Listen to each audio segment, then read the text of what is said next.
Okay, last క్లాస్లో మనం bank rate definition చెప్పాను కదా మీకు. సో బ్యాంక్ రేట్ అయ్యాక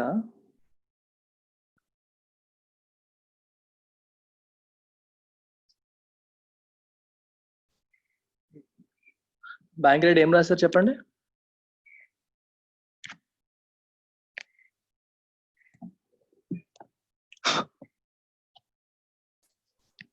సార్ ఎక్కడ రాసామంటే the rate was realigned with the marginal standing facility by RBI in Feb 2012.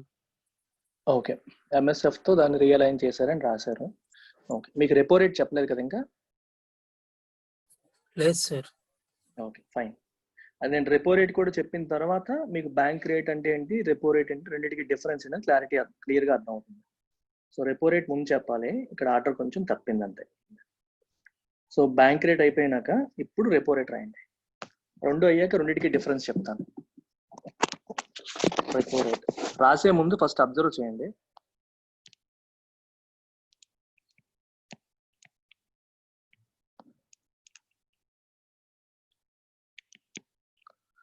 So చాలా క్లీన్గా అబ్జర్వ్ చేయండి. చాలా ఇంపార్టెంట్, మనకి న్యూస్ పేపర్ ఆర్టికల్స్లో ఎక్కువగా వచ్చేది రెపో రేటే. So very very very important. So look at this, ఇది ఆర్బీఐ అనుకోండి, ఇది ఎనీ షెడ్యూల్డ్ కమర్షియల్ బ్యాంక్ అనుకోండి. షెడ్యూల్డ్ కమర్షియల్ బ్యాంక్కి మనీ అవసరం, ఓకేనా? టెంపరీగా దానికి షార్ట్ టర్మ్ బేసిస్ మీద, అంటే 1 డే నుంచి 30 days వరకు. ఆ డేస్ అనేవి నామ్స్ మారుతూ ఉంటాయి.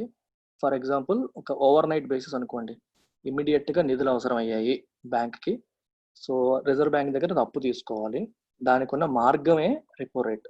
రెపో రేట్ తీసుకునే పద్ధతి ఏంటో కూడా చూడండి. ఇప్పుడు స్టాండర్డ్ కమర్షియల్ బ్యాంక్స్ దగ్గర కొన్ని డాక్యుమెంట్స్ ఉంటాయి. డాక్యుమెంట్స్ అంటే ఏంటి? Government securities.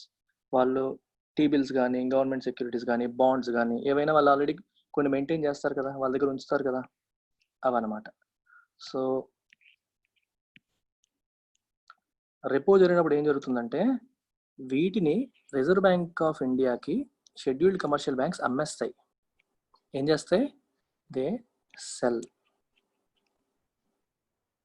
సార్ అప్పు తీసుకుంటాయి అంటున్నారు, అమ్ముతాయి అంటున్నారు ఏంటి సార్ అంటే, యాక్చువల్గా జరిగేది ఇదే, అమ్ముతాయి. తర్వాత అమ్మి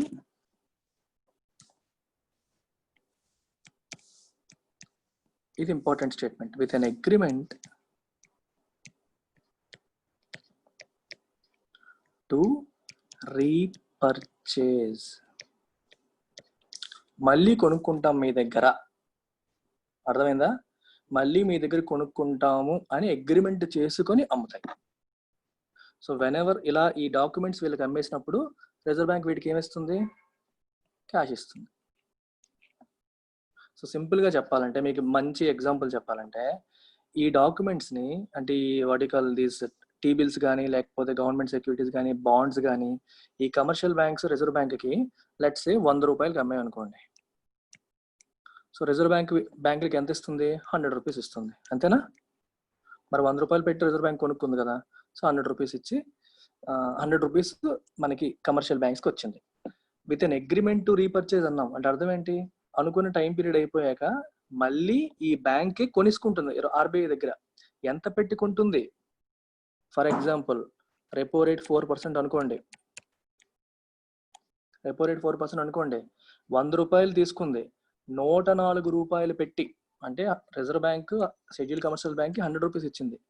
షెడ్యూల్డ్ కమర్షియల్ బ్యాంక్స్ రిజర్వ్ బ్యాంక్కి 104 రూపీస్ ఇస్తాయి.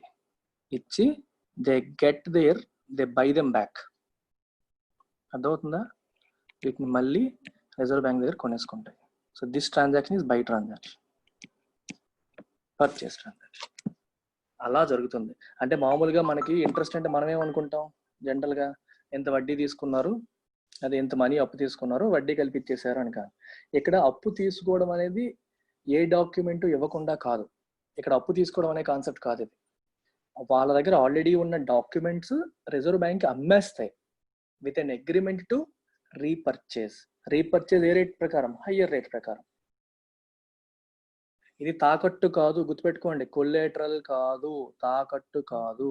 ఇప్పుడు మనం ఊర్లలో వడ్డీ వ్యాపారి దగ్గరికి వెళ్ళినప్పుడు గోల్డ్ మనం తాకట్టు పెట్టి అప్పు తెచ్చుకుంటాం. That is different. అది తాకట్టు, దాన్ని కొలేటరల్ అంటారు. తాకట్టు పెట్టి మనం అప్పు తెచ్చుకోవడం. ఈ ప్రాసెస్ లో తాకట్టు జరగట్లేదు, యాక్చువల్ సెల్లింగ్ జరుగుతుంది with an agreement to repurchase. అందుకే దీన్ని రెపో అగ్రిమెంట్స్ అంటారు. Repurchase agreements. రెపో రేట్ అంటే rate of repurchase. Repo rate meaning ఏంటి? రేట్ ఆఫ్ రీపర్చేజ్ అన్నమాట.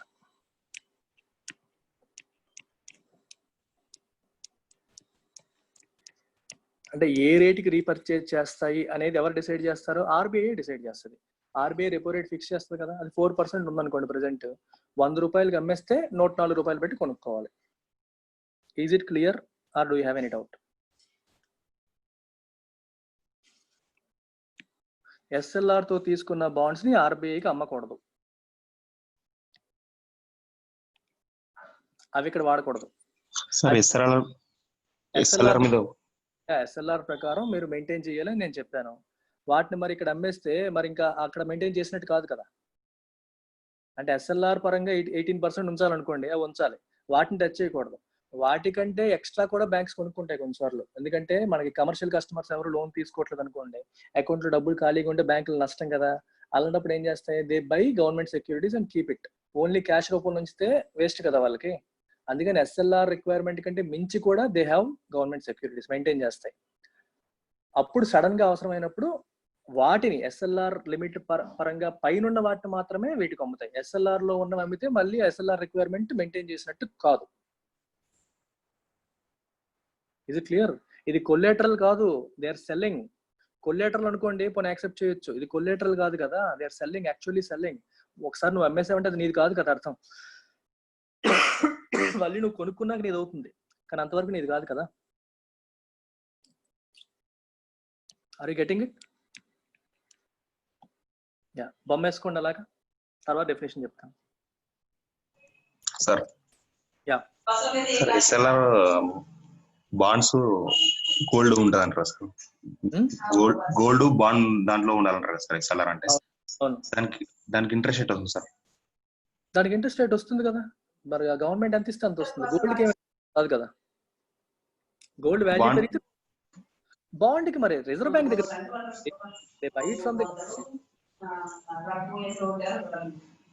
నీ కన్ఫ్యూజన్ ఏంటి చెప్పు. అది ఎస్ఎల్ఆర్ కి గోల్డ్ కి ఇంట్రెస్ట్ రేట్ వస్తుందని సార్? గోల్డ్ కి ఇంట్రెస్ట్ రేట్ వస్తుందా? నువ్వు కొంటే ఎప్పుడైనా నువ్వు గోల్డ్ కొన్నావు, ఇంట్రెస్ట్ రేట్ వస్తుందా? అంటే మీరు ఇంట్రెస్ట్ వస్తా అంటారు సార్, ఎస్ఎల్ఆర్ పెట్టుకుంటే దాని మీద ఇంట్రెస్ట్ వచ్చి వేరే వాళ్ళకి ఇచ్చాను సార్. నేను అడిగిన గోల్డ్ కొన్నప్పుడు నీకు వడ్డీ వస్తుందా? లేదు సార్, ఒక పెరుగుతుంది అమౌంట్, రేట్ పెరుగుతుంది. రేట్ పెరిగితే నీకు లాభం వస్తుంది అంతే కదా. బాండ్స్ సార్ గోల్డ్ రేట్ తగ్గితే నీకు లాస్ అవుతావు అంతే కదా. అదే బాండ్ కొన్నావు అనుకో, బాండ్ మీద ఇంట్రెస్ట్ వస్తుంది. You have to maintain that fund in liquid assets అన్నారు. లిక్విడ్ అసెట్స్ అంటే క్యాష్ అవ్వచ్చు, గోల్డ్ అవ్వచ్చు, గవర్నమెంట్ సెక్యూరిటీస్ అవ్వచ్చు. క్యాష్ రూపంలో ఉంచితే వాడికి ఏం వడ్డీ రాదు కదా, వాడి దగ్గర వాడు పెట్టుకుంటే ఏమొస్తుంది. సో కాబట్టి క్యాష్ పనికిరాదు, అంటే ఉన్నా సరే అది యూజ్ అవ్వదు వాళ్ళకి. క్యాష్ జనరల్ గా అలా ఉంచడం వల్ల వాళ్ళకి ఏం ఉపయోగం ఉండదు. రెండోది గోల్డ్ వల్ల ఉపయోగం ఉంది కదా, ఉంచుతారు. గోల్డ్ ఏ రకంగా ఉపయోగం? పెరగచ్చు. మార్కెట్ ఎప్పుడైనా డౌన్ లో ఉందనుకోండి, ఆ టైంలో గోల్డే పెరుగుతూ ఉంటుంది. ఇప్పుడు చూడండి, గత లాస్ట్ 1 year కి గోల్డ్ రేట్లు బాగా పెరుగుతున్నాయి. ఎకానమీ డౌన్ టౌన్ ఉన్నప్పుడు జనరల్ గా గోల్డ్ అనేది సేఫ్ అసెట్ కింద, ఎలాగో మార్కెట్ లో పెడితే డబ్బులు రావట్లేదు, స్టాక్ మార్కెట్ లో పెట్టినా పడిపోతున్నాయి, రియల్ ఎస్టేట్ లో పెట్టినా పెద్ద గొప్పగా లేదని గోల్డ్ సేఫ్ అసెట్ కింద పెట్టుకుంటారు. జనరల్ గా ఎకానమీ డౌన్ టౌన్ లో ఉన్నప్పుడు గోల్డ్ వాల్యూస్ పెరుగుతూ ఉంటాయి. అందుకని గోల్డ్ రిజర్వ్స్ మెయింటైన్ చేసుకోవచ్చు. అది నీకు ఎస్ఎల్ఆర్ కింద పనిచేస్తుంది. ప్లస్ గవర్నమెంట్ సెక్యూరిటీస్ నువ్వు కొన్నప్పుడు, నీకు బాండ్ కొన్నప్పుడు బాండ్ మీద వడ్డీ వస్తుంది కదా, ఆ వడ్డీ బ్యాంకే తీసుకుంటుంది. ఆ బ్యాంక్ రిజర్వ్ బ్యాంక్ ఇవ్వాల్సిన అవసరం ఏమీ లేదు. కానీ సిఆర్ఆర్ క్యాష్ రిజర్వ్ రేషియో పరంగా అది రిజర్వ్ బ్యాంక్ దగ్గర పెట్టాలి, దాని మీద రిజర్వ్ బ్యాంక్ వడ్డీ ఇవ్వదు. That is the difference between SLR and CRR. And whatever income that you get on SLR securities you can keep with you.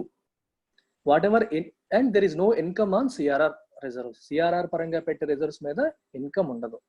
SLR as such is not a financial instrument కదా. SLR అంటే అదొక ఇన్స్ట్రుమెంటా? కాదు కదా. Bond అనేది financial instrument, gold అనేది ఒక financial instrument. వాటి మీద మనకు వస్తాయి.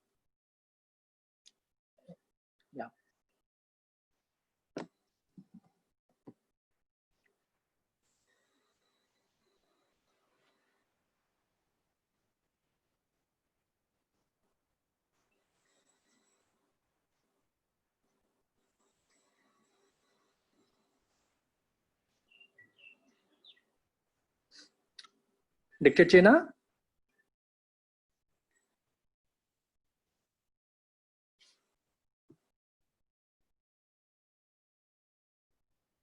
యా రాసుకోండి.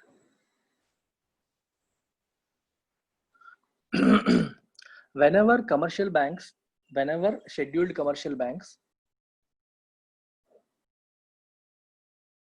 need emergency funds,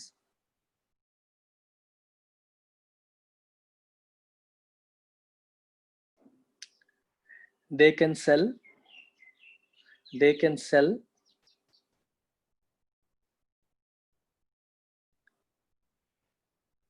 the government securities that they have, bracket లో over and above the SLR requirement అని రాయండి. over and above the SLR requirement.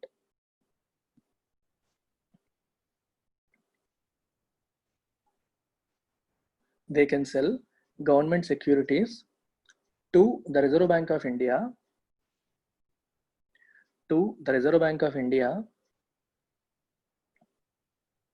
with an agreement to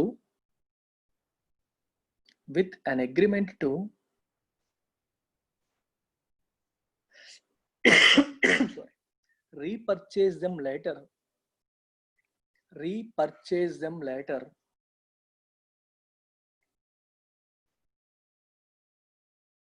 at a higher rate.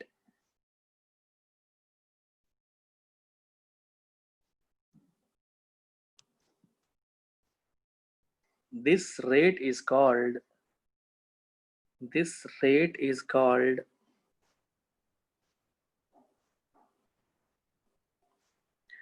repo rate.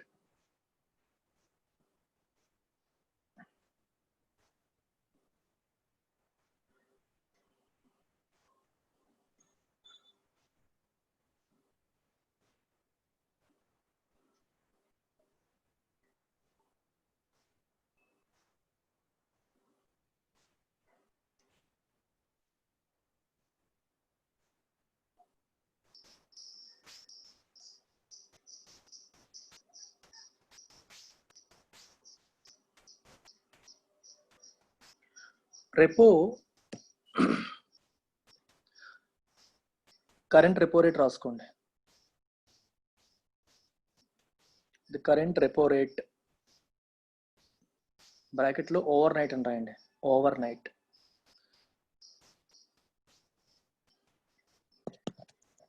చూసారా ఎంత? 4%. Yeah 4% రాసుకో.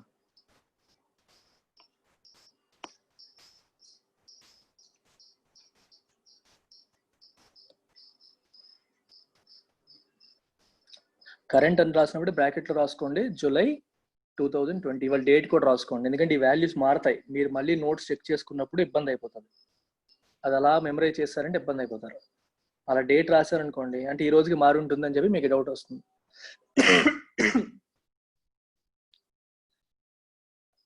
General గా repo rate అనేది over night.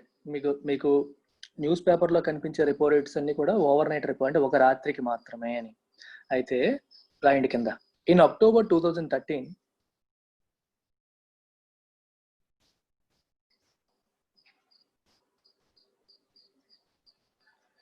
RBI introduced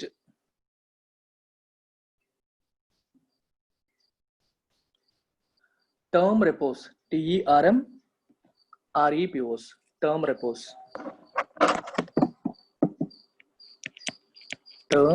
repos. Bracket లో of different tenors,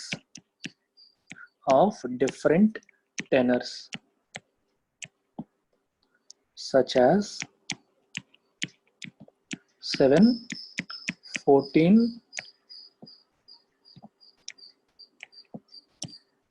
28 days to inject liquidity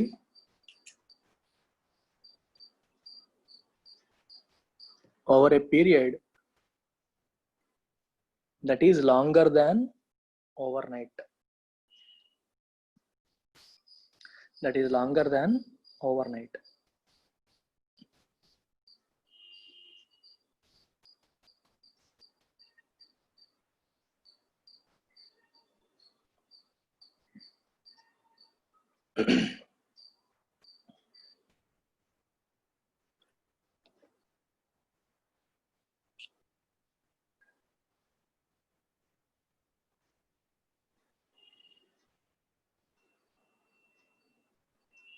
ఓకేనా? తర్వాత రాయండి long term repo.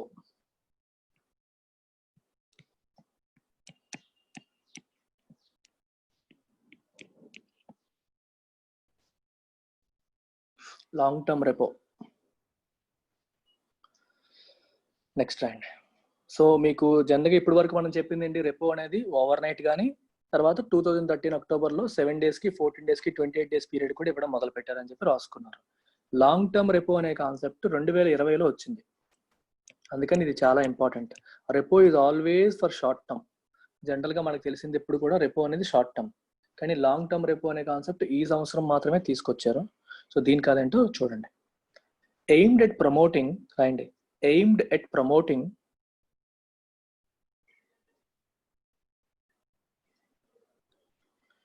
enhanced lending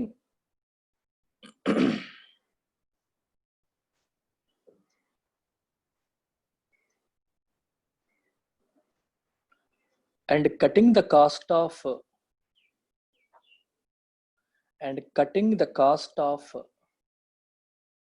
short-term funds for the banks,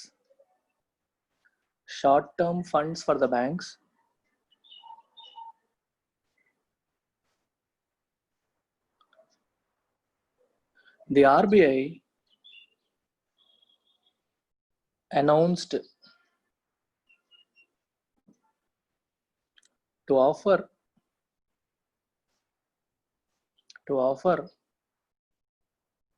long-term repo operation LTRO of 1.5 lakhs crore.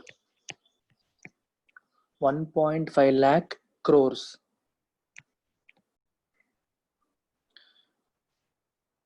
at a fixed rate. ఏంటా fixed rate? Repo rate. That is repo rate.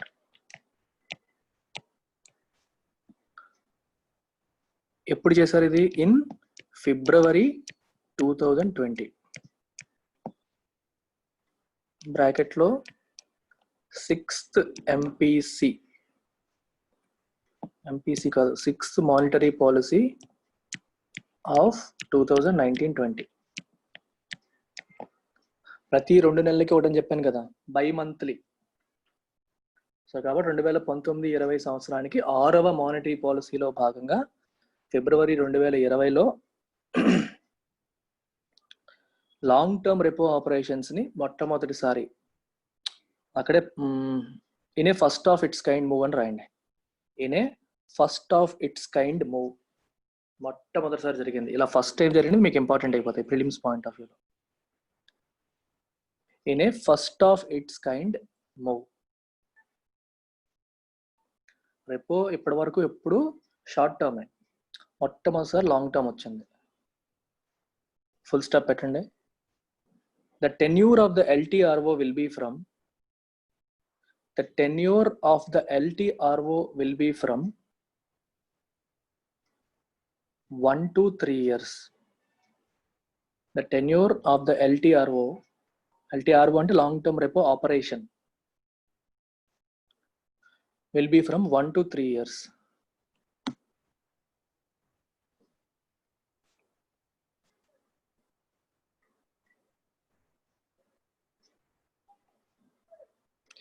Full stop. This was aimed at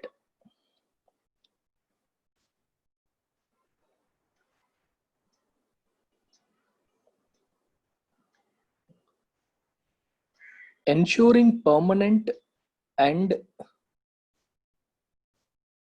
deeper liquidity in the financial system. This was aimed at ensuring permanent and deeper liquidity in the financial system together with enhancing lending by cutting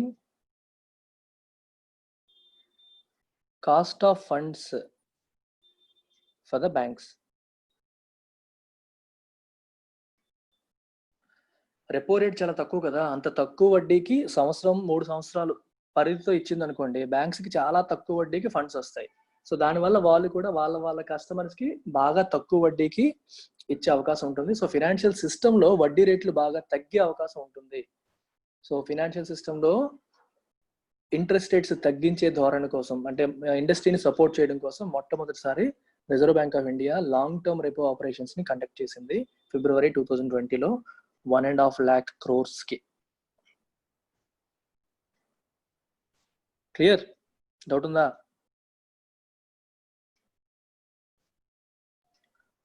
operation twist అంటే ఇదేనా sir? Operation twist అంటే ఇది కాదు. Operation twist is different, చెప్తాను తర్వాత. Reverse repo rate రాయండి. 1 to 3 years రాశారు కదా, 10 year.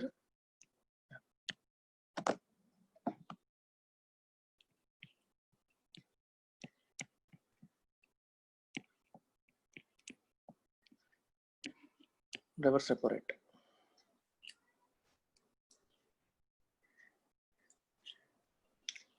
ఇప్పుడు చూడండి, ఇది కూడా ఇందాక లాగే మీకు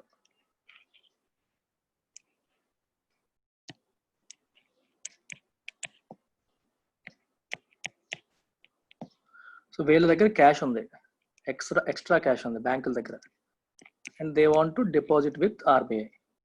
అయితే ఇప్పుడు కూడా ఇక్కడ కూడా రెపో అనే పేరు వచ్చింది కదా, ఇక్కడ కూడా రీపర్చేజ్ జరుగుతుంది. సో ఇప్పుడు ఏం జరుగుతుంది, ఆర్బీఐ ఇస్తుంది, ఆర్బీఐ యాక్చువల్గా అమ్ముతుంది. ఏమమ్ముతుంది? Government securities. ఎవరికి? షెడ్యూల్డ్ కమర్షియల్ బ్యాంక్స్ కి, with an agreement to repurchase. Same thing మళ్ళీ. ఫర్ ఎగ్జాంపుల్, ఇప్పుడు షెడ్యూల్డ్ కమర్షియల్ బ్యాంక్స్ 100 రూపాయలు ఇచ్చాయి అనుకోండి రిజర్వ్ బ్యాంక్కి. ఓకే, మళ్ళీ రిజర్వ్ బ్యాంక్ షెడ్యూల్డ్ కమర్షియల్ బ్యాంక్స్కి ఇచ్చినప్పుడు ఎంత ఇస్తాయి చెప్పండి. ఇప్పుడు ఎంత ఉంది రివర్స్ రెపో రేట్? 3.75%. ఇంతేనా? చెక్ చేయండి. 3.75%. సో రిజర్వ్ బ్యాంక్ ఎంత ఇస్తుంది? 103.75 ఇస్తుంది. అంతే. బ్యాంకులు 100 రూపాయలు రిజర్వ్ బ్యాంక్ ఇస్తే రిజర్వ్ బ్యాంక్ ఫస్ట్ తన దగ్గర ఉన్న అమ్మేస్తుంది, తర్వాత మళ్ళీ రిజర్వ్ బ్యాంక్ కొనేసుకుంటుంది. సో రిజర్వ్ బ్యాంక్ మళ్ళీ కొనుక్కుంటుంది. 3.35. ఓకే చూడండి, 3.35 అంట.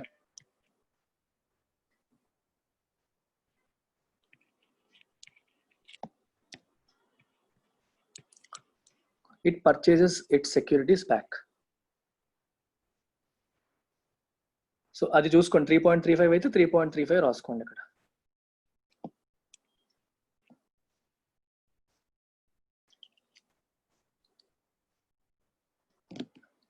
ఈ బొమ్మ వేసుకోండి అలా.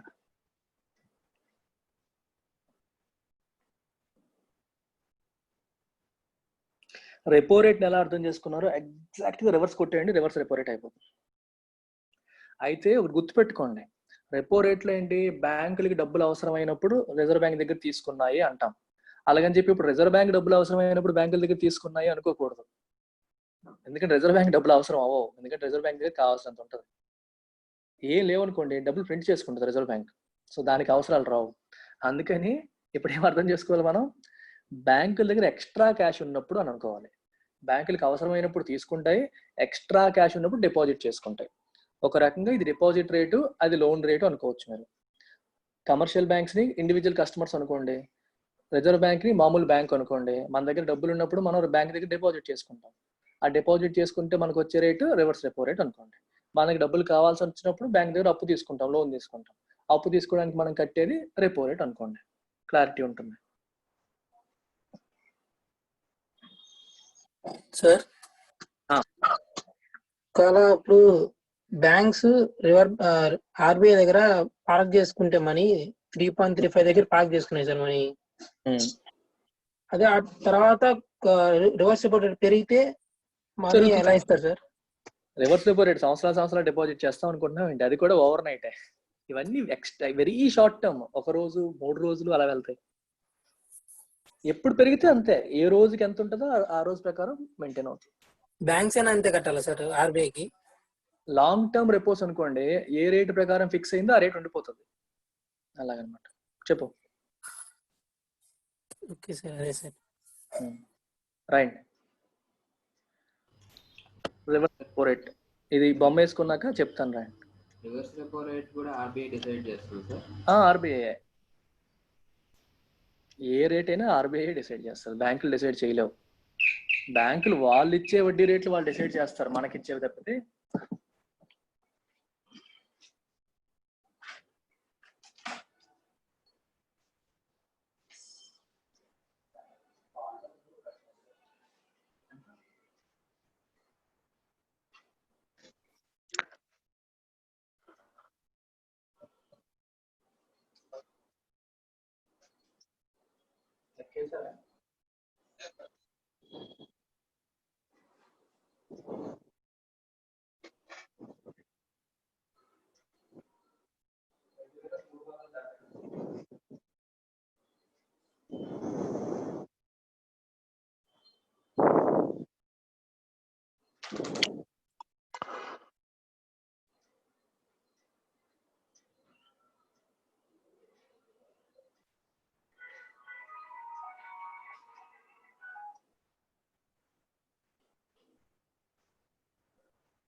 రివర్స్ రెపో రాసుకోండి.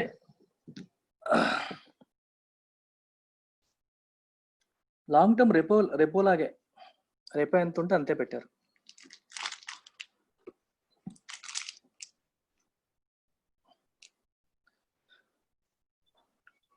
Okay, reverse repo rate it is the rate of interest. లేకపోతే ఇలా రాసేసుకోండి, simple thing.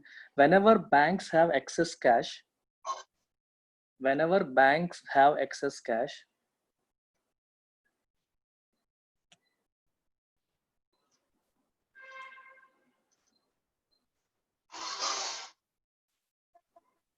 One two three years అని చెప్పాను కదా అరవింద్, నేను చెప్పలేదా 1 to 3 years అని? ఎందుకు ఈ అబ్బాయి ఎన్నిసార్లు అడుగుతున్నాడు అదే దానికి?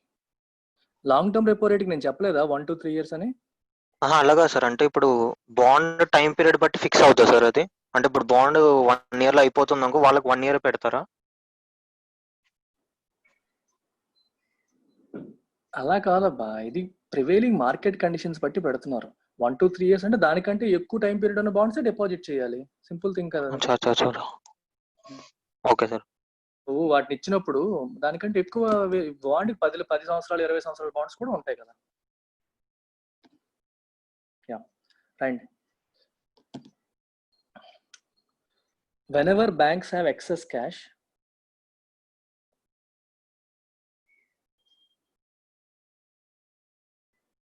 they can deposit that with the RBI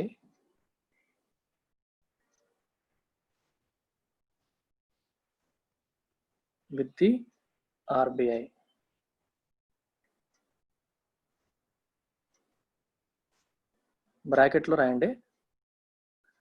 RBI cells government securities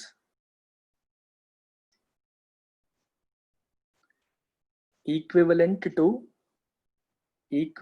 to the funds deposited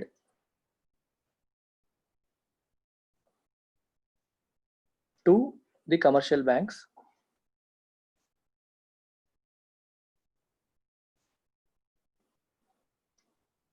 with an agreement to repurchase them at a higher rate.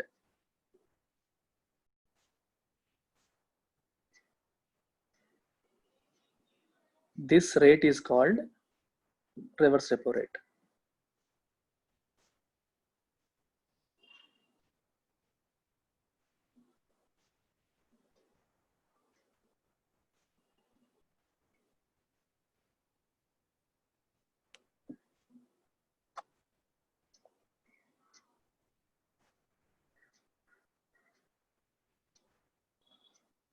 The current reverse repo rate is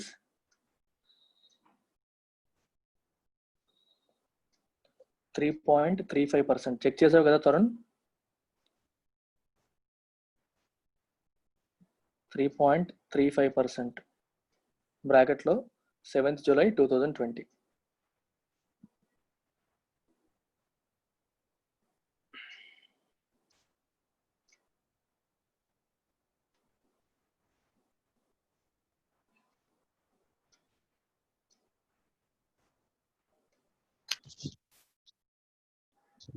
sir Yeah.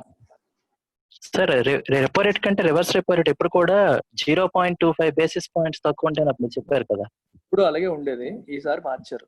అది మొన్న ఎందుకు ఇంత aggressive stance తీసుకున్నారంటే COVID-19 టైంలో industry suffer అవుతుంది. మీరు బ్యాంకులన్నిటికీ reserve bank ఏం చెప్తుంది, మీరు ఇండస్ట్రీకి అప్పులు ఇవ్వండిరా బాబు అని చెప్తుంటే ఈ బ్యాంకులన్నీ ఏం చేస్తున్నాయి, ఈ టైంలో రిస్క్ ఏ కంపెనీ ఉంటుందో తెలియదు, ఏ కంపెనీ ఊడిపోతుందో తెలియదు, అందుకని మేము వాళ్ళకి ఇవ్వకుండా వాళ్ళందరూ ఏం చేస్తున్నారు, they're parking their funds with RBI. అందుకే ఈ కాన్సెప్ట్ నేను చెప్పాను, లేజీ బ్యాంకింగ్ అని. లేజీ బ్యాంకింగ్ చెప్పాను, మీకు గుర్తుందో లేదా, వీడియో చేశాను ఒకటి.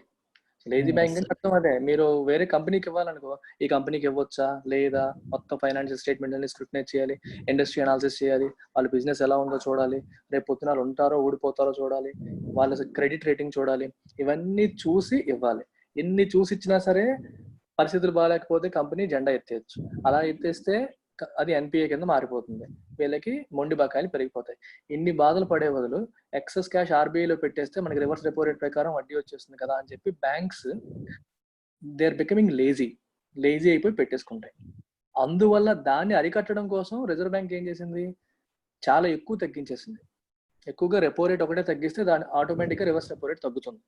కానీ అలా చేయకుండా రివర్స్ రెపో రేట్ ఎక్కువ తగ్గించింది. అంటే నా దగ్గర పెడితే నీకు ఏమీ రాదు, నేను చాలా తక్కువ ఇస్తాను, అందుకే నా దగ్గర పెట్టకండి అని ఒక ఇండైరెక్ట్ గా సిగ్నల్ ఇవ్వడం కోసం బాగా ఎక్కువగా తగ్గించడం జరిగింది. అది అదర్వైజ్ జనరల్ గా 0.25% కింద 0.25% పైన చెప్తాను, అది నెక్స్ట్ మీకు చెప్పబోతున్నాను. అంటే అవి కూడా ఇయర్ ఆన్ ఇయర్ మారుతూ ఉంటాయి. ప్రస్తుతానికి ఉన్నది మనం తెలుసుకోవాలి. అందుకే ఎకానమీ డైనమిక్ సివిల్స్ ఆస్పిరెంట్స్ ఎవరైనా ఉంటే నోట్స్ కూడా అప్డేట్ చేసుకుంటూ ఉండాలి.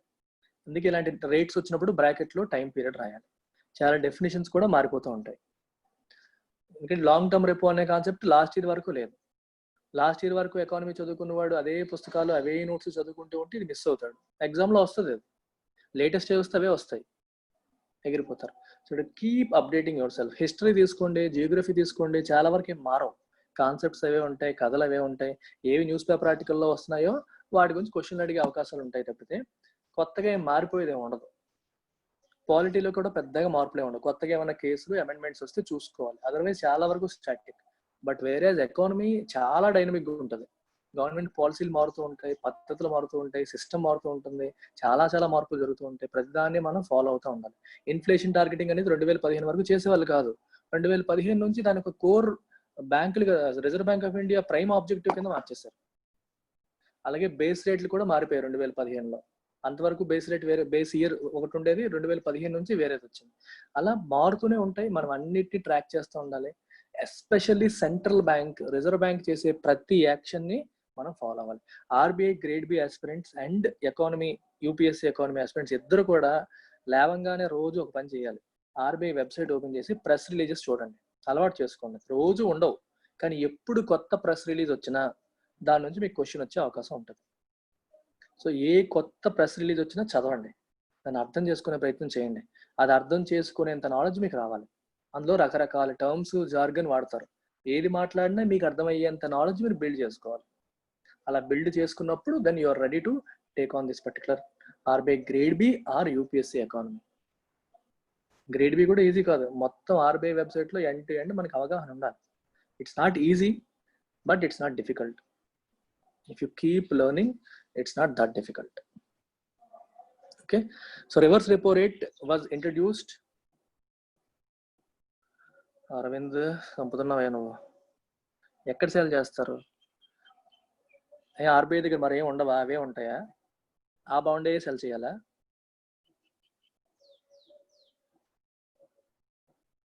ఆర్బీఐ దగ్గర కావాల్సినవి ఉంటాయి, చేయగలుగుతుంది చాలా.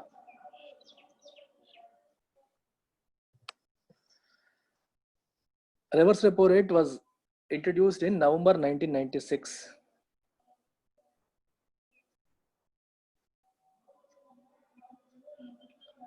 as part of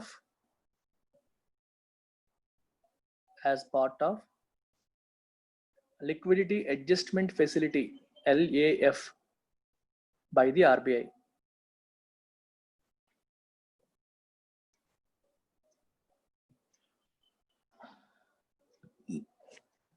Reverse repo rate was started in November 1996 as part of Liquidity Adjustment Facility.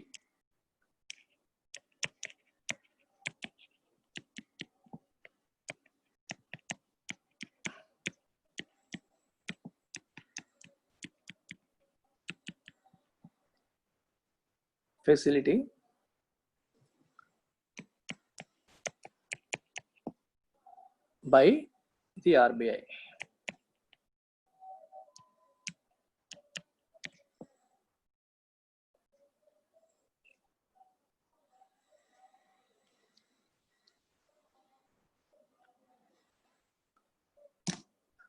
ఇంకొక డెఫినేషన్ చెప్తాను, అది చెప్పాక ఒక మంచి కథ చెప్తాను మీకు.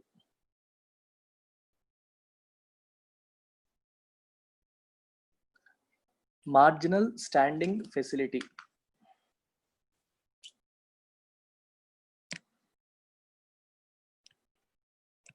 Marginal standing facility.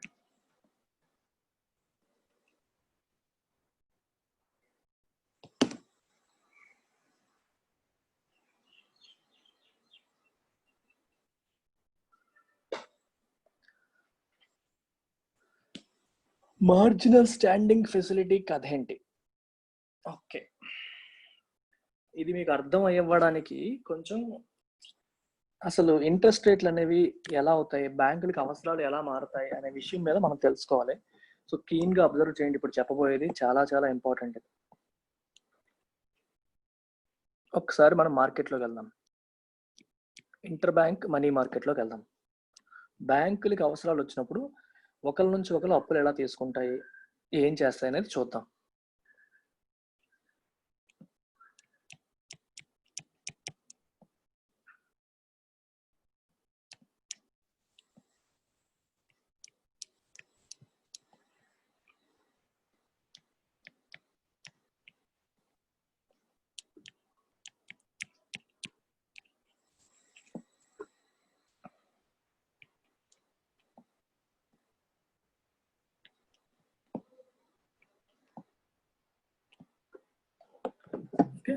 మనం ఏం చేద్దామంటే, సిస్టంలో 4 బ్యాంకులు ఉన్నాయి అనుకోండి, మధ్యలో సెంట్రల్ బ్యాంక్ ఉంది, రిజర్వ్ బ్యాంక్ ఆఫ్ ఇండియా అనుకోండి. ఇప్పుడు ప్లస్ అని రాసిన దగ్గర ఆ బ్యాంకుల దగ్గర ఎక్సెస్ ఫండ్స్ ఉన్నాయని అర్థం, మైనస్ అని రాసిన బ్యాంకుల దగ్గర ఫండ్స్ తక్కువగా ఉన్నాయి అని అర్థం. లెట్స్ అజ్యూమ్ ఐసిఐసిఐ బ్యాంక్ దగ్గర ఫండ్స్ తక్కువ ఉన్నాయి. ఫండ్స్ తక్కువ ఉన్నాయంటే అర్థం ఏంటి? వాళ్ళకి డబ్బులు కావాలి. సో ఐసిఐసిఐ బ్యాంక్ ఏం చేయొచ్చు మీరు చెప్పండి. మీరు ఐసిఐసిఐ బ్యాంక్ పొజిషన్లో ఉంటే మీరు ఏం చేస్తారు? ఫండ్స్ కావాలి. ఇప్పుడు రిజర్వ్ బ్యాంక్ దగ్గర ఎప్పుడు ప్లస్సే, అది అడగక్కర్లేదు. హెచ్డిఎఫ్సి బ్యాంక్ నుంచి వాళ్ళ దగ్గర నుంచి వాట్ ఆర్ ది తీసుకున్నాం. Option for ICICI? ICICI can take money from SBI దగ్గర తీసుకోవచ్చు, ఆర్బీఐ దగ్గర తీసుకోవచ్చు, హెచ్డిఎఫ్సి దగ్గర తీసుకోవచ్చు. ఇంతేనా? క్లియర్గా కనిపిస్తుందా లేదా? 3 దగ్గర తీసుకోవచ్చు. యాక్సిస్ వాడి దగ్గర తీసుకోవడానికి యాక్సిస్ వాడికి మైనస్ డబ్బులు లేవు. ఇప్పుడు ఆర్బీఐ ఎంత రేట్కి ఇస్తున్నది మనకు క్లియర్గా తెలుసు. ఎంత? 4% రెపో రేట్ ప్రకారం ఇస్తుంది. ఇది క్లియర్గా ఉంది. ఇప్పుడు హెచ్డిఎఫ్సి వాడు దగ్గర ఎక్స్ట్రా క్యాష్ ఉంది కదా, హెచ్డిఎఫ్సి వాడి దగ్గర ఎక్స్ట్రా క్యాష్ ఉందా లేదా? హెచ్డిఎఫ్సి వాడు ఫర్ ఎగ్జాంపుల్ నేను 4.5%కి ఇస్తాను అన్నాడు అనుకో, ఐసిఐసి వాడు వాడి దగ్గర తీసుకుంటాడా? చెప్పండి. తీసుకుంటాడా? తీసుకోడా? తీసుకోడు. నాకు నువ్వేంట్రా 4.5 ఇచ్చేది? నాకు ఆర్బీఐ 4%కి ఇస్తుంది. నేను హ్యాపీగా ఆర్బీఐ దగ్గరికి వెళ్తాను. నీ దగ్గరికి వచ్చి 4.5 తీసుకోవాల్సిన అవసరం నాకేంటి అని చెప్పి స్ట్రైట్ ఫార్వర్డ్గా తీసుకోడు. సో హెచ్డిఎఫ్సి ఏం చేస్తుంది? 3.9% ఎంతో పెట్టచ్చు. ఎస్బీఐ వాడి దగ్గర కూడా ఎక్స్ట్రా క్యాష్ ఉంది. బాబు వాడి దగ్గర కాదు నా దగ్గర తీసుకో అని చెప్పి ఎస్బీఐ వాడు 3.8% ఇవ్వచ్చు. సో వీళ్ళు అండ్ ఎక్సెస్ ఫండ్స్ ఉన్న వాళ్ళు, ఫండ్స్ లేని వాళ్ళకి మధ్యలో ఆక్షన్స్ జరుగుతాయి, రేట్లు డిటర్మైన్ అవుతాయి. అలా ఓవర్ నైట్ పీరియడ్కి ఒక బ్యాంక్ ఇంకో బ్యాంక్ దగ్గర తీసుకునే వడ్డీ రేట్ని మనం ఏమంటాం? చెప్పండి, ఎవరికైనా గుర్తుందా? MIBOR. Call money. Okay. Call money అంటే ఓవర్ నైట్ ఇంటర్ బ్యాంకింగ్. నువ్వు చెప్పింది కరెక్టే, కానీ దానికి ఉన్న specific term call money rate. ఒక బ్యాంక్ ఇంకో బ్యాంక్ దగ్గర ఒక రోజుకి తీసుకునే మనీ ఇంట్రెస్ట్ రేట్ మనం ఏమంటాం? కాల్ మనీ రేట్ అంటాం. అయితే కాల్ మనీ రేట్ అలాగా వేరీ అవుతుంటుంది కదా, ఒక్కొక్క బ్యాంక్ ఇంకో బ్యాంక్. అంటే ఒకరి అవసరాలు బట్టి మనకి స్టాక్ మార్కెట్లో స్టాక్ ప్రైస్లు ఎలా పెరుగుతుంటాయో ఇవి కూడా అలా తగ్గుతూ ఉంటాయి. ఇంకా బాగానే ఉంది. ఇప్పుడు లెట్స్ అజ్యూమ్ యాక్సిస్ వాడి దగ్గర కూడా ఎక్సెస్ క్యాష్ ఉందనుకోండి, ముగ్గురు దగ్గర ఎక్సెస్ క్యాష్ ఉంది. ఇప్పుడు యాక్సిస్ వాడు కూడా రంగంలోకి దిగాడు. యాక్సిస్ వాడు రంగంలోకి దిగి చూడండి, ఒక మంచి ఇంట్రెస్టింగ్ స్టోరీ వస్తుంది. ఇప్పుడు 3.7%కి ఇస్తా అని చెప్పి అన్నాడు. ఐసిఐసిఐ వాడికి ఆశ పుట్టింది. ముగ్గురున్నారు పోటీ, అందరికీ ఒకరికొకరికి కాంపిటీషన్ పెట్టి నేను తక్కువ కొట్టేద్దామని చెప్పి ట్రై చేశాడు. యాక్సిస్ వాడి దగ్గరికి వెళ్ళి నాకు 3.7 ఎక్కువ అని చెప్పి వాడి దగ్గర కూడా కొన్నాడు. ఎస్బీఐ వాడు నా దగ్గర క్యాష్ అలా మిగిలిపోతుంది, యాక్సిస్ వాడు 3.7కి ఇస్తున్నాడు అని చెప్పి వీడు 3.6కి వచ్చేసాడు అనుకోండి. హెచ్డిఎఫ్సి వాడేమో 3.5కి వచ్చేసాడు. యాక్సిస్ వాడు మళ్ళీ 3.4కి వచ్చేసాడు. ఎస్బీఐ వాడు 3.3కి వచ్చేసాడు. ఎస్బీఐ వాడు 3.3కి వస్తాడా రాడా? చెప్పండి, వస్తాడా రాడా? ఫ్లోలో తగ్గించుకుంటూ వచ్చాను. ఎస్బీఐ వాడు 3.3కి వస్తాడా రాడా? రాడు sir. Reverse repo rate 3.35. Exactly. Reverse repo rate అంతా 3.35%. ఎస్బీఐ వాడు ఏమనుకుంటాడు? నీకు 3.3%కి ఇవ్వాల్సిన అవసరం నాకేంటి? నేను రిజర్వ్ బ్యాంక్ 3.35కి ఇస్తాను. I don't need to give it to you at 3.3%. So దీన్ని బట్టి మీకు ఏం అర్థమైంది? 3.35% కంటే కిందకి లోన్లు వెళ్ళవు. అంటే మనకి రివర్స్ రెపో రేట్ అనేది ఇట్ యాక్ట్స్ యాజ్ ఫ్లోర్ అనమాట. దానికంటే కిందకి వెళ్ళదు. ఎందుకు వెళ్ళాల్సిన అవసరం ఉండదు. ఏ బ్యాంక్ కూడా అంతకంటే తక్కువ వడ్డీకి అప్పు ఇవ్వదు. ఎందుకు ఇవ్వదు? నీకెందుకు అంతకంటే తక్కువ ఇవ్వాలి? నేను రిజర్వ్ బ్యాంక్ ఎంతైనా ఇచ్చుకోవచ్చు. నేను నీకెందుకు తక్కువకి ఇవ్వాలి? నేను రిజర్వ్ బ్యాంక్ ఇచ్చుకుంటాను అంటారు. అందుకని 3.35% మనకి ఫ్లోర్ అయిపోతుంది, అంతకంటే వెళ్ళదు. ఇది క్లియరా కాదా? ఫ్లోర్ ఎలా ఫిక్స్ అయిందో అర్థమైందా? Floor gets fixed at 3.35%. Inter bank మార్కెట్లో బ్యాంకులకి మధ్య జరిగే ట్రాన్సాక్షన్స్ లో ఫ్లోర్ అనేది 3.35% ఆర్ రివర్స్ రెపో దగ్గర ఫిక్స్ అయిపోతుంది. ఇది క్రిస్టల్ క్లియర్, బాగానే ఉంది. ఇప్పుడు ఇంకొక సినారియో తీసుకుందాం. సో ఇది ఇలాగే ఉంచుతాను, మీరు నోట్ చేద్దరు. కానీ ఇంకొక స్లైడ్ తీసి చెప్తాను ఫ్లో ఆపకుండా. మళ్ళీ బొమ్మ వేద్దాం.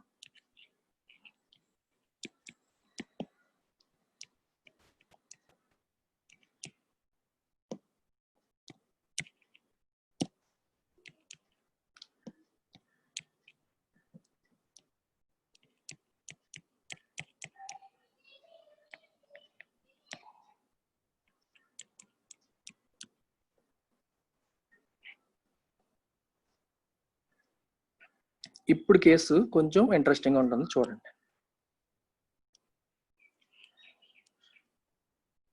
ఇప్పటి కేసులో లెట్స్ సే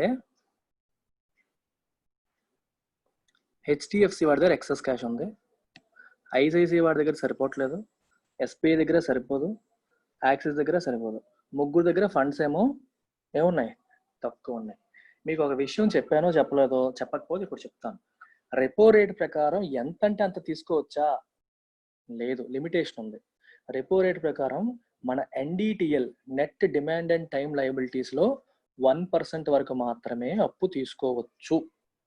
1% దాటిపోతే అప్పు తీసుకోవడానికి లేదు. అంటే నీకు 100 కోట్ల నిక్కర డిపాజిట్లు ఉంటే అందులో ₹1,00,00,000 మాత్రమే నీకు రెపో రేట్ ప్రకారం నువ్వు రిజర్వ్ బ్యాంక్ దగ్గర అప్పు తీసుకోవచ్చు.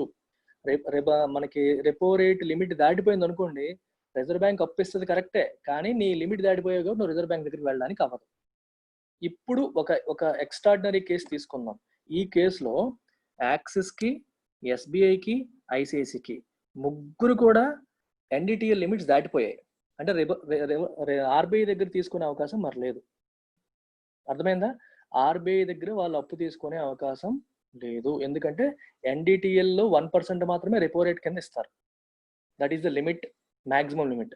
ఆ లిమిట్ క్రాస్ అయిపోయింది. సో ఆర్బీఐ దగ్గర అప్పు తీసుకోవడానికి అవకాశం లేదు, ముగ్గురు దగ్గర ఫండ్ షార్టేజ్ ఉంది. సో వాళ్ళు ఎక్కడికి వెళ్తారు? హెచ్డిఎఫ్సి వాడి దగ్గరికి వెళ్తారు. ఇప్పుడు రెపో రేట్ ఎంత? 4%. ఇప్పుడు హెచ్డిఎఫ్సి 4% కంటే పైన ఛార్జ్ చేయొచ్చా, చేయకూడదా? చేస్తుంది, ఆటోమేటిక్ గా చేస్తుంది. ఎందుకు? నీకు దిక్కు లేదు, రెపో రేట్ ప్రకారం నీకు రిజర్వ్ బ్యాంక్ దగ్గర రాదు కాబట్టి ఛార్జ్ చేస్తుంది. లెట్స్ సే 4.1 అని చెప్పి పెట్టాడు. ముగ్గురు పరిగెత్తుకుంటూ వచ్చేసారు. హెచ్డిఎఫ్సికి ఆశ పుట్టింది, ముగ్గురికి అవసరం, ఇంక్రీజ్ చేసింది. 4.2%కి ఇంక్రీజ్ చేసింది. అయినా ముగ్గురు వస్తున్నారు, ఎవడు ఆగట్లా. తర్వాత ఇంకా ఆశ పెరిగిపోయి 4.3%కి వెళ్ళింది. ఎవరు రాలా. ఇక్కడికి వచ్చేసరికి ఎవరు రాలేదు. హెచ్డిఎఫ్సికి ఎందుకు రాలేదు 4.3 దగ్గర? చెప్పగలరు ఎవరైనా?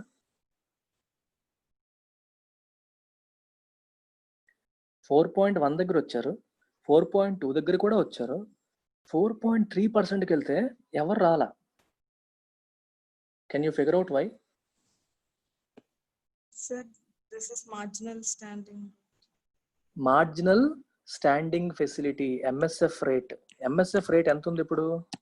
4.25% ఉంది. ఎంఎస్ఎఫ్ రేట్ అంటే అర్థం ఏంటంటే ఎన్డిటిఎల్ రెపో రేట్ పరంగా ఎంత తీసుకోవాలో అంత తీసుకున్న తర్వాత అయినా డబ్బులు సరిపోకపోతే ఇంటర్ బ్యాంక్ మార్కెట్లో తీసుకోవడానికి ట్రై చేస్తారు. అయినా డబ్బులు సరిపోకపోతే ఇంటర్ బ్యాంక్ మార్కెట్లో ఇచ్చేవాళ్ళు లేకపోతే, ఇప్పుడు హెచ్డిఎఫ్సి ఇస్తుంది, ఓకే, హెచ్డిఎఫ్సి 4.2% చొప్పున ఇచ్చింది. వాళ్ళు ఇచ్చిన డబ్బులతో యాక్సిస్ బ్యాంక్ కడుపు నిండిపోయింది, యాక్సిస్ బ్యాంక్ అవసరాలు తీరిపోయాయి. ఎస్బీఐకి, ఐసిఐసికి ఇంకా తీరలేదు. సో లిక్విడిటీ డ్రై అప్ అయిపోయింది. అప్పుడు వాళ్ళు ఏం చేయాలి? అప్పుడు they can reach RBI again. మళ్ళీ ఆర్బీఐ దగ్గరికి వెళ్ళొచ్చు. వెళ్ళి ఏం చేస్తాయి? వాళ్ళ దగ్గర ఉన్న గవర్నమెంట్ సెక్యూరిటీస్,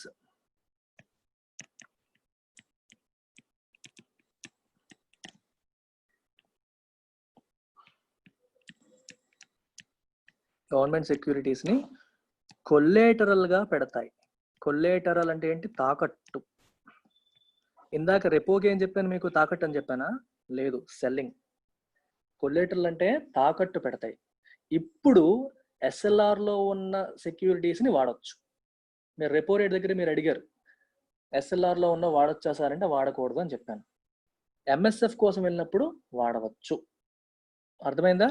సో వాళ్ళ దగ్గర ఉన్న గవర్నమెంట్ సెక్యూరిటీస్ని తాకట్టు పెట్టి పీనల్ ఇంట్రెస్ట్ రేట్, పెనాల్టీ పడుతుంది. ఎందుకంటే మీరు ఫండ్స్ సరిగ్గా మెయింటైన్ చేసుకోలేకపోయారు, అందువల్ల మీకు పెనాల్టీ మీద ఎక్స్ట్రా వడ్డీకి నేను ఇస్తానని చెప్పి బ్యాంక్ ఇస్తుంది. ఆర్బీఐ ఎంత రేటుకి ఇస్తుంది? ప్రజెంట్ ఉన్న ఎంఎస్ఎఫ్ రేట్ అంతా 4.25%.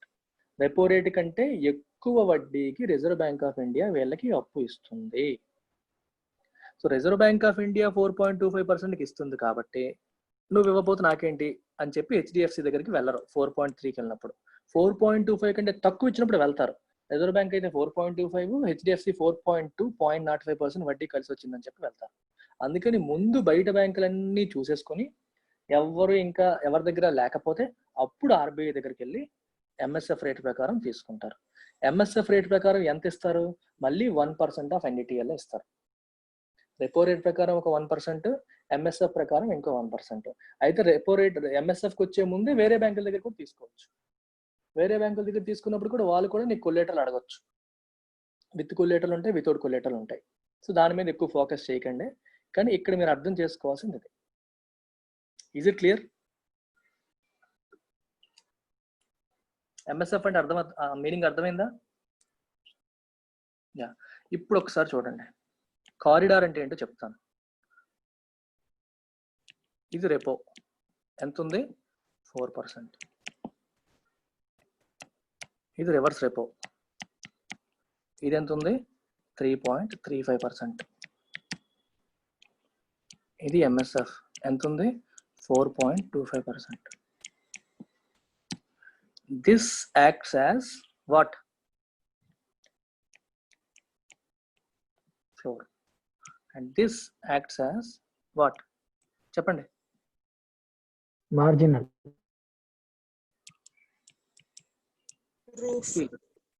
సీలింగ్.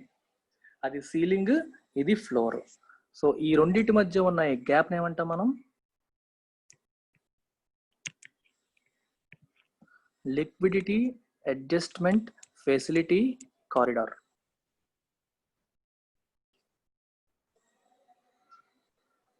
ఎంఎస్ఎఫ్ అనే కాన్సెప్ట్ 2011-12లో వచ్చింది. అది రాకముందు ఇదే ఎల్ఏఎఫ్ కారిడార్. ఇప్పుడు ఎంఎస్ఎఫ్ కూడా వచ్చింది కాబట్టి ఈ మొత్తం కారిడార్ అవుతుంది.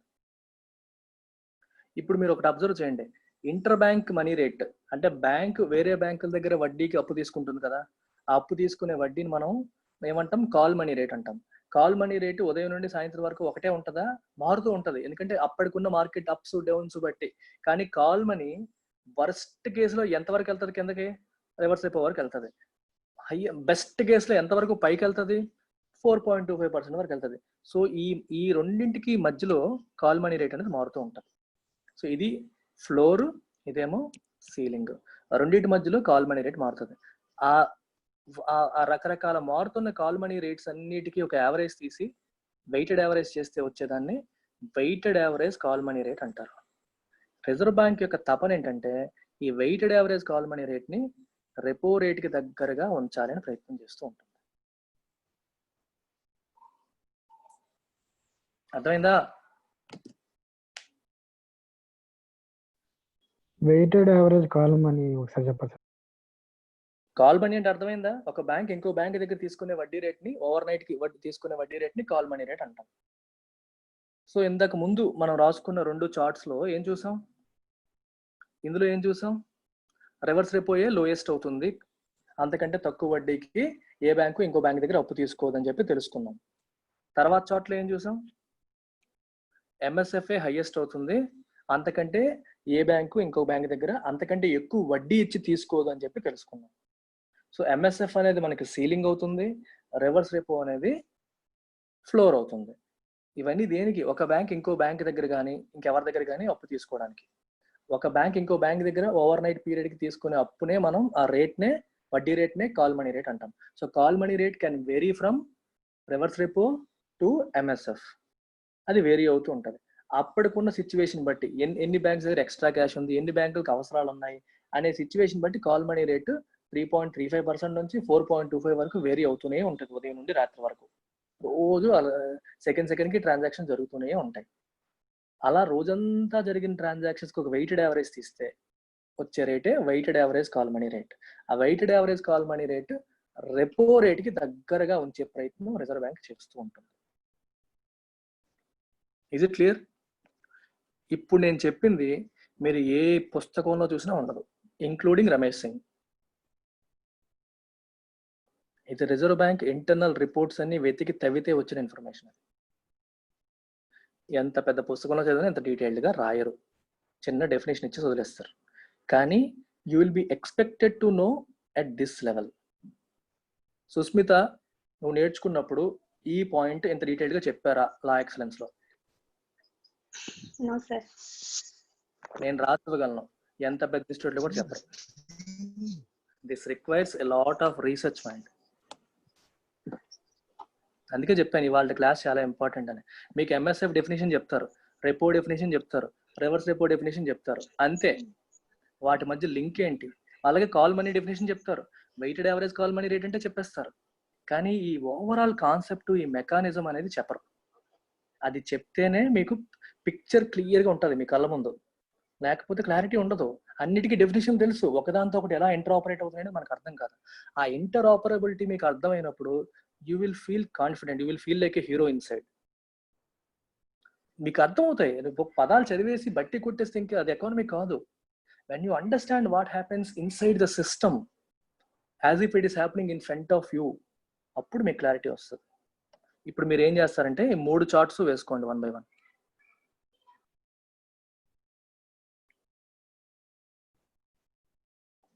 ఇది అయిపోయాక నెక్స్ట్ ఓపెన్ చేస్తా.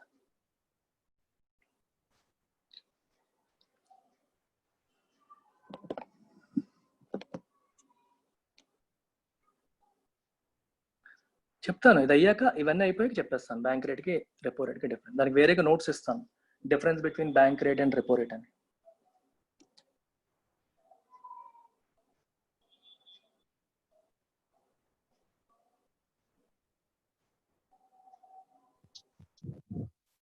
Sir yup.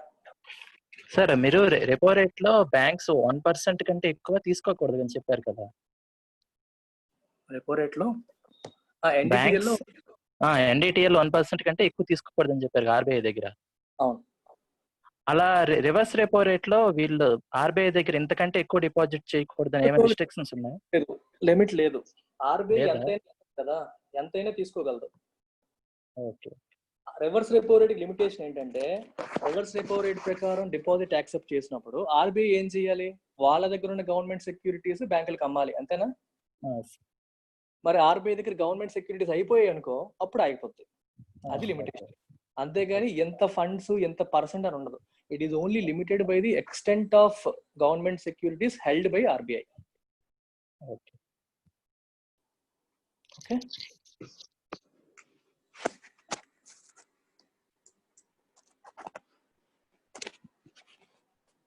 సో ఈ బొమ్మ వేసుకున్న తర్వాత మీరు ఇక్కడ దీని నుంచి అర్థం చేసుకోవాల్సింది ఏంటి? Interbank money rate cannot fall below reverse repo rate అని రాసుకోండి ఈ బొమ్మ వేసిన తర్వాత. Interbank call money rate can never fall below reverse repo rate. Can never fall below reverse repo rate. అక్కడే స్టేట్మెంట్ రాయండి, ఎందుకు అని బ్రాకెట్లో రాసుకోండి. Because interbank call money rate can never fall below reverse repo rate అని రాసి బ్రాకెట్లో, because banks can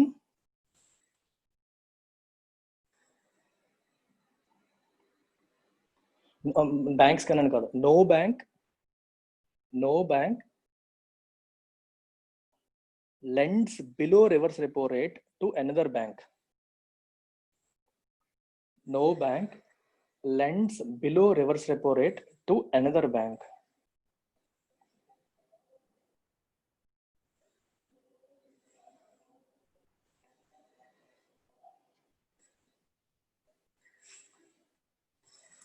Because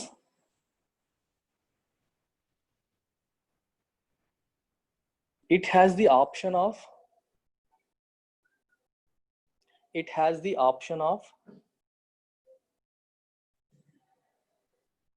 parking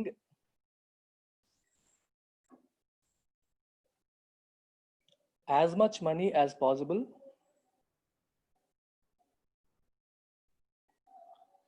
with the RBI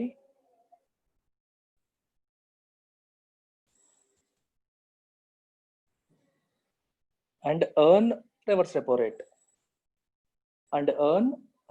rate as interest. అర్థమైంది కదా? ఆర్బీఐలో పెట్టి రివర్స్ రెపో రేట్ ప్రకారం మాకు వడ్డీ వస్తున్నప్పుడు అంతకంటే తక్కువ వడ్డీకి వేరే బ్యాంకుకి అమ్మాల్సిన అవసరం ఏంటి? అవసరం లేదు. ఇది అయిపోయాక ఇది వేసుకోండి.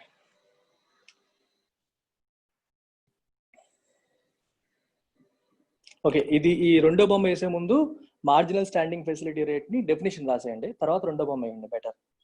ఎంఎస్ఎఫ్ డెఫినేషన్ రాసాక ఈ బొమ్మకి మీనింగ్ వస్తుంది. Marginal standing facility rate.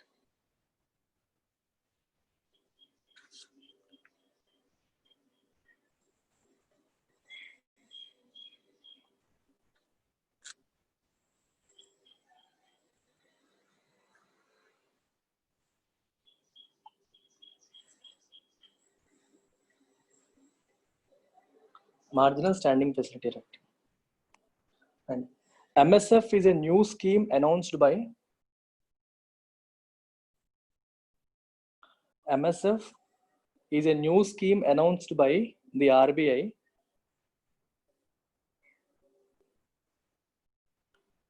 in its monetary policy 2011-12. In its monetary policy 2011-12, which came into effect from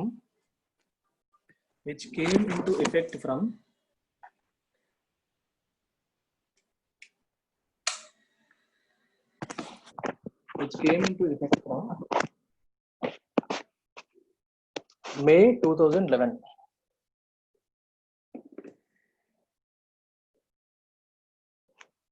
Under this scheme,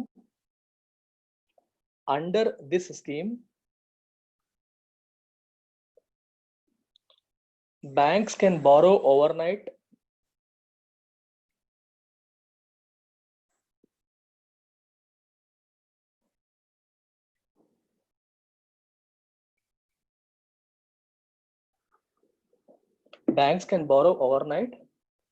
up to 1% of their NDTL, up to 1% of their NDTL, up to 1% of their NDTL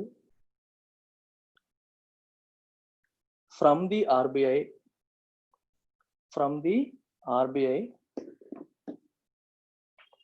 at a penal interest rate, penal అంటే penalty లాగా, at a penal interest rate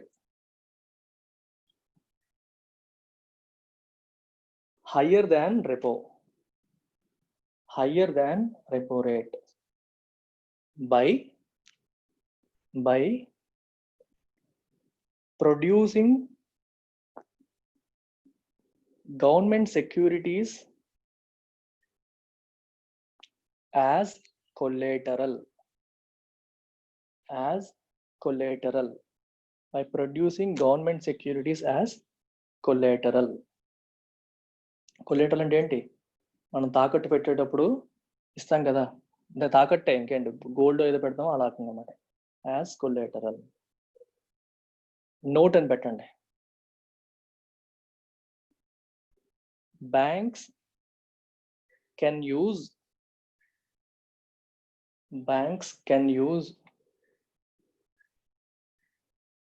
government securities kept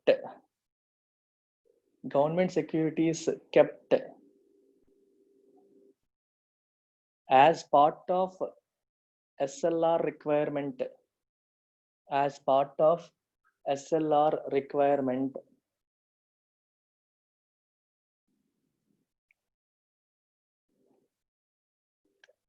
as collateral for this. Limit ఏమన్నా ఉంటుందా sir? 1% అని చెప్పాను కదా క్లియర్గా, మళ్ళీ అడుగుతున్నాం. రాయట్లేదా? క్రిస్టల్ క్లియర్గా 1% ఆఫ్ NDTL అని చెప్పాక మళ్ళీ లిమిట్ ఏమైనా ఉంటుందా అంటాం. Pay attention.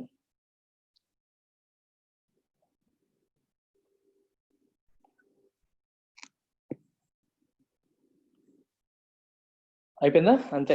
ఇప్పుడు బొమ్మ వేసుకో.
బొమ్మ అయిపోయాక నోట్స్ చెప్తారా అండి? అయిపోయిందా?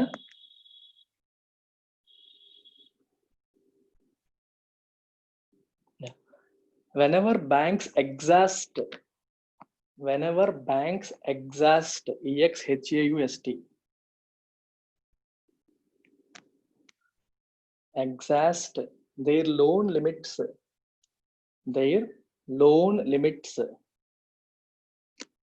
under repo rate, their loan limits under repo rate,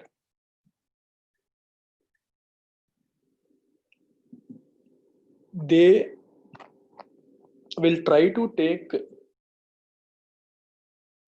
to borrow from other banks.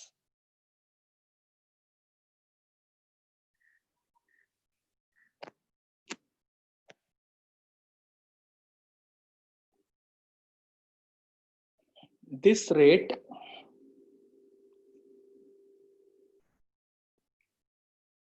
can never exceed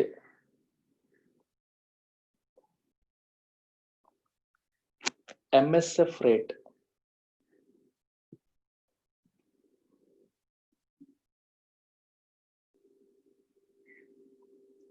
Because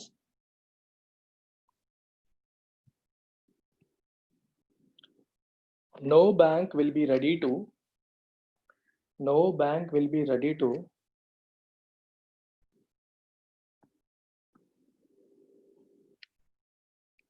borrow money. No bank will be ready to borrow money at a rate higher than MSF rate. At a rate higher than MSF rate. Because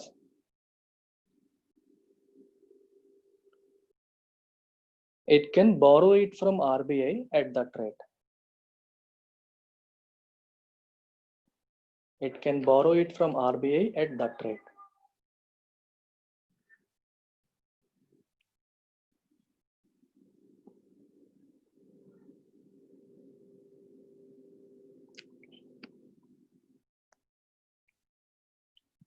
In this way,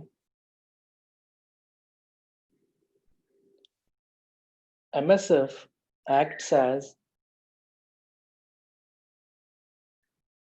MSF rate acts as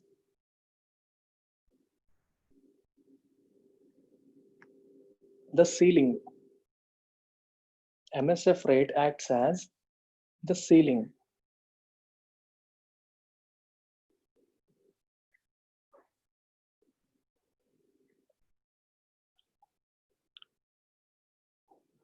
We can say that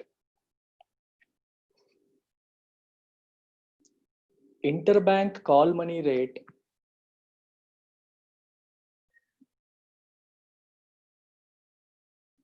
fluctuates between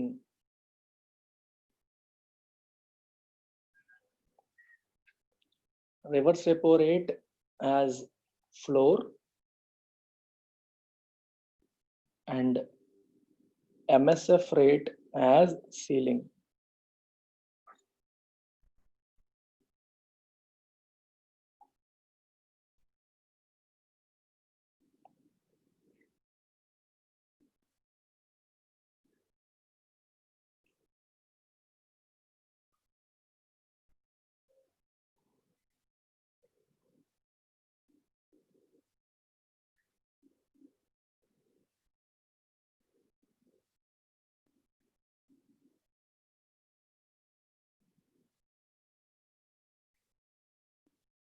MSF rate has ceiling.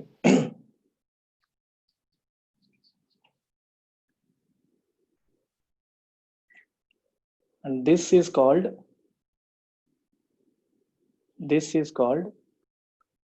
liquidity adjustment facility corridor. Liquidity adjustment facility corridor.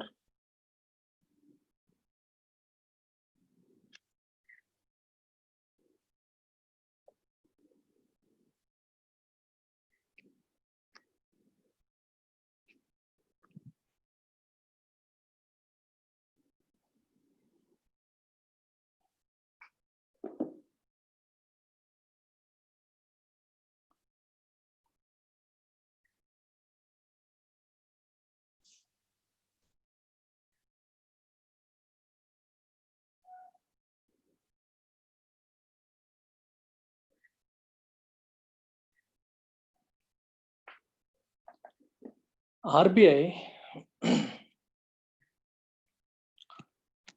tries to keep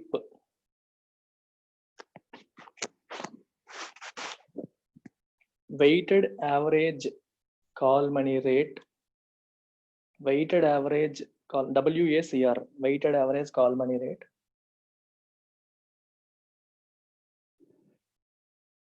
near policy repo rate, near policy repo rate.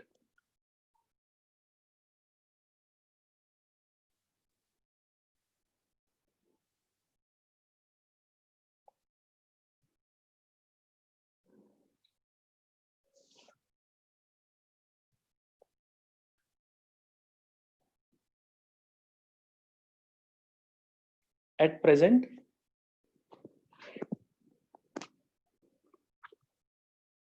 bank rate is aligned with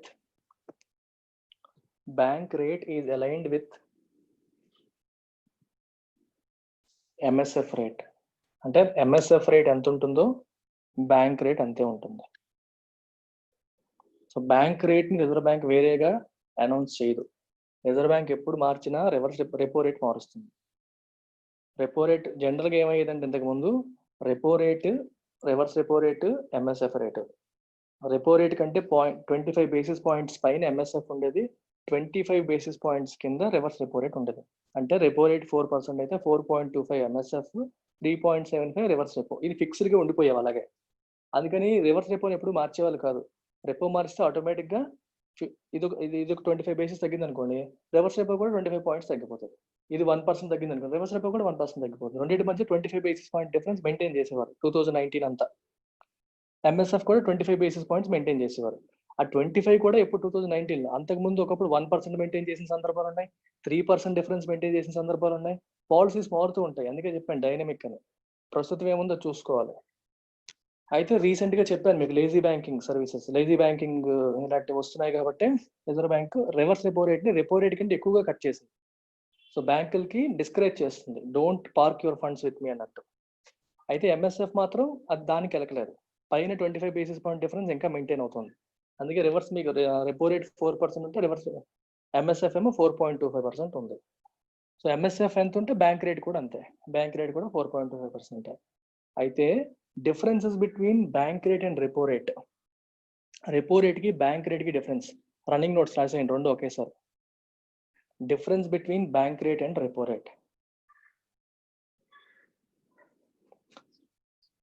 Repo rate is for short term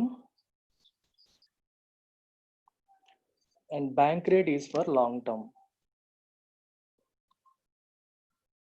long term అంటే సంవత్సరాలని కాదు, ఇక్కడ meaning వేరు, చెప్తాను అది కూడా. 1 year లోపే. కానీ మనకి మనీ మార్కెట్, క్యాపిటల్ మార్కెట్ చెప్పినప్పుడు మీకు capital market long term, money market short term అని చెప్పాను. ఆ డెఫినేషన్ ఇక్కడ మారిపోతుంది మళ్ళీ. ఇంటర్ బ్యాంక్ ఈ సిచ్యువేషన్ వచ్చినప్పుడు 1 year 90 రోజులు దాటిపోతే లాంగ్ టర్మ్ కింద కన్సిడర్ చేస్తారు. అందుకే బ్యాంక్ రేట్ అనేది లాంగ్ టర్మ్, రెపో రేట్ అనేది షార్ట్ టర్మ్. రెపో రేట్ లో there is an agreement to repurchase. In repo rate there is an agreement to repurchase.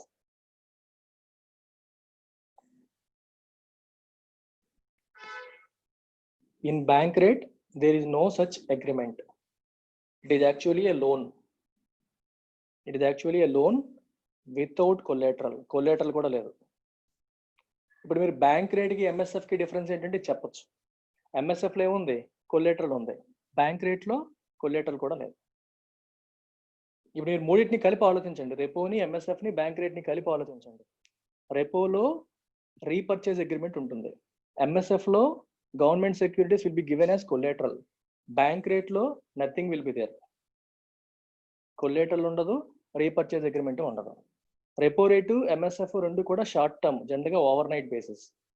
Bank rate ఏమో long term, 90 days నుంచి 1 year. ఈ time frames చెప్పడానికి నేను భయపడతాను, మారుస్తూ ఉంటారు అలాగా, అందుకనే అది మీరు మళ్ళీ మళ్ళీ చెక్ చేసుకుంటూ ఉండాలి. ఓకేనా, అందుకే ఈ రెండు షార్ట్ టర్మ్, దాని లాంగ్ టర్మ్ అలా రాసుకోండి, రిస్క్ లేకుండా ఉంటుంది. మూడు కలిపి రాసేస్తే మీకు బెటర్ ఏమో. చూడండి, repo MSF bank, repo MSF short term, bank long term, bank rate long term. రెపోకి రీపర్చేజ్ అగ్రిమెంట్ ఉంటుంది, ఎంఎస్ఎఫ్కి government securities will be produced as collateral, bank రేట్కి ఏమీ ఉండదు. ఇది కీ డిఫరెన్సెస్ అంతే.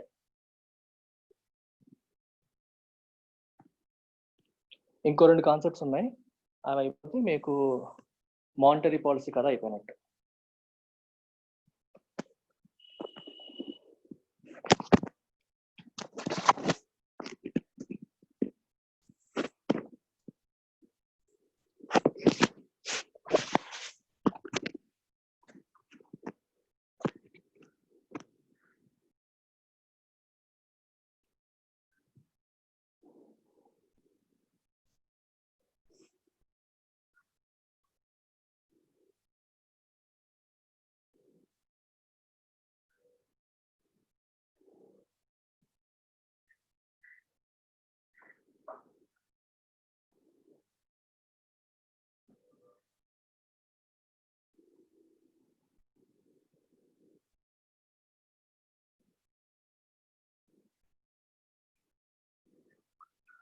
తర్వాత రండి call money market.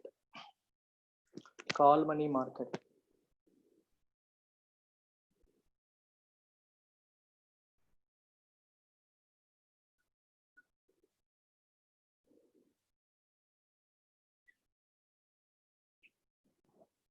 Call money market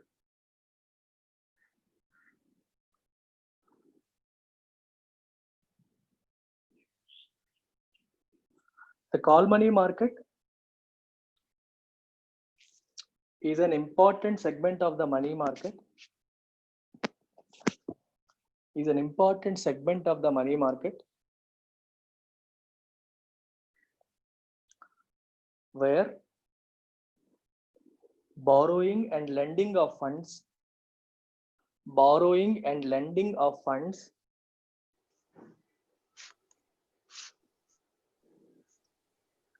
take place on an overnight basis,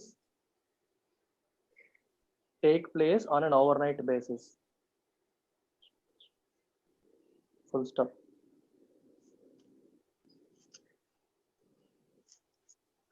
Participants in the call money market in India,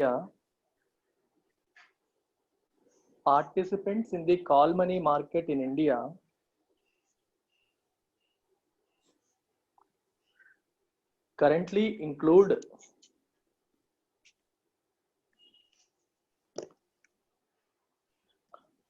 scheduled commercial banks,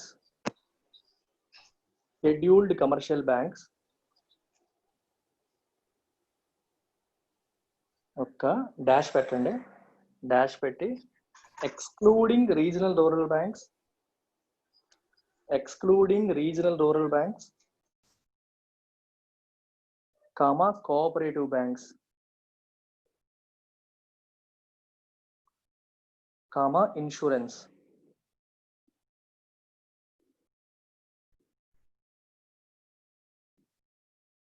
Full stop.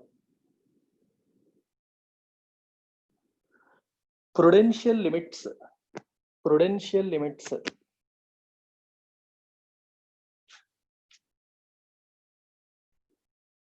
in respect of both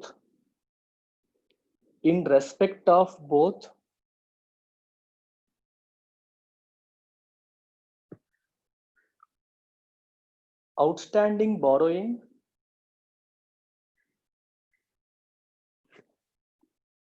and lending transactions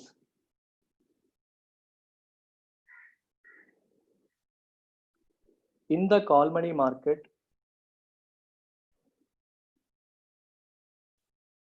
for each of these entities are specified by the RBI.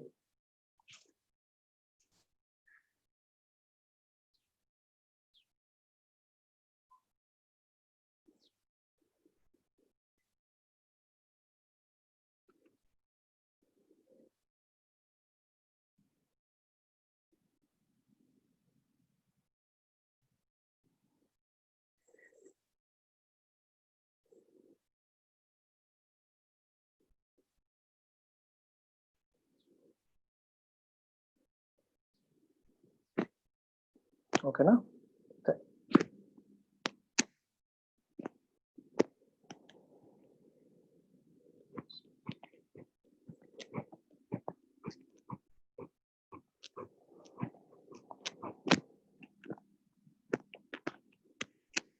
తర్వాత open market operations. Open market operations